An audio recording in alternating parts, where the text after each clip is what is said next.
எப்படி இருக்கிறீங்க? இன்றைக்கு நான் எனக்கு பிடித்தமான ஒரு சாப்பாடு செய்திருக்கிறேன். என்னன்னு சொல்லுங்க அப்பம். இது எங்களோட வெல்வெட்டுத்துற பால் ரொட்டி. நாங்கள் பால் ரொட்டின்னு சொல்லுவோம். மற்ற ஊர்களில் இது சில்லுக்களின்னு சொல்லுவீங்கன்னா அவ்வளோ ஆரோக்கியமானது.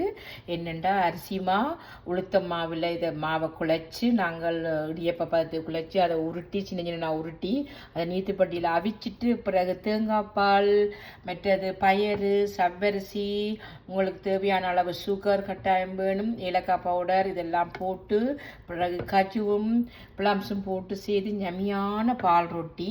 இது உண்மையான ஆரோக்கியம் தான். அதுக்கு பிறகு கடைசி அரைக்கி கொஞ்சம் உளுத்தமாக தூவி செய்கிறது நல்லா இருக்கும்.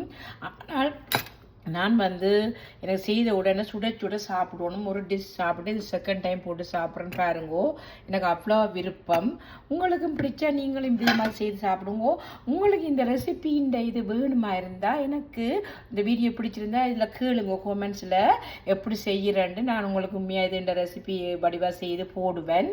மற்றது என்னென்றால் உங்களுக்கு எது சாப்பிடணும் போல் இருக்குண்டா நீங்கள் செய்து சாப்பிட்டு விடுங்கோ. எங்களோட பழைய காலத்து ஊர் சாப்பாடெல்லாம் கொஞ்சம் ஆரோக்கியமான சாப்பாடு. சரியா? சில பேர் பயப்படுறீங்க தேங்காய் பால் சாப்பிடலாமா ஸ்வீட் சாப்பிடலாம். Don't worry. ஒரு once a week once a month தான் இது செய்து நீங்கள் சாப்பிட போகிறீங்க. At least once a month. Everyday சாப்பிட போகிறது இல்லை. ஆசைப்பட்டதை செய்து சாப்பிட்டு சந்தோஷமாக இருங்கோ. அப்புறம் எங்களுக்கு ஒரு வருத்த துன்பம் வந்தால் இதெல்லாம் சாப்பிடலான்னு சொல்லி கவலைப்பட வேண்டாம். வடிவாக செய்து சாப்பிடுங்கோ. நான் இது செகண்ட் டைம் போட்டு முதல் ஒரு டிஷ் போட்டு சாப்பிட்டு ரெண்டாவது தரம் சாப்பிட்றேன்.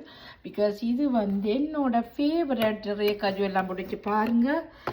உங்களுக்கு வாய் ஊறுதோ தெரியாது. ப்ளீஸ் நான் ஆவி பறக்குது. ஆனால் எனக்கு அவ்வளோ விருப்பம் சுட சுட சாப்பிட்றது.